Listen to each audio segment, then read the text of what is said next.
Nima deb o'ylaysiz? Hozirda qaysi sohada ko'proq pul topsa bo'ladi? Logistika, IT yoki meditsinada? Logistika deb o'ylayman.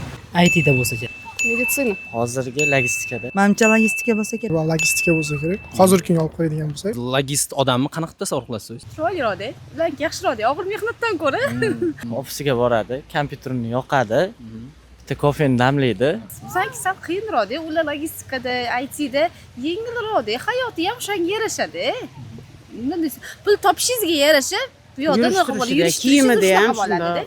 oylik bilganimizda ko'proq boshqa sohalarga qaraganda Nima deb o'ylaysiz? Logistlar necha pul topishadi? O'zimni tanishim ishlaydi.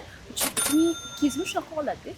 Bir oyda men eshitishim bo'yicha hali kamida $5000, $4000 gapirishyapti. ham 2,5 dollar topadi oyga. Ba'zida 7000 ko'tarilgan, chunki ancha ish tajribasiga qarabdi. Men 2000 atrofida daromad qiladi. Ko'rib turibsizlar, ko'pchilik Amerika logistikasiga qiziqar ekan. Agar siz ham logistikaga qiziqsangiz, kommentariyada plus belgisini qoldiring va bepul darsligimizni qo'lga kiriting.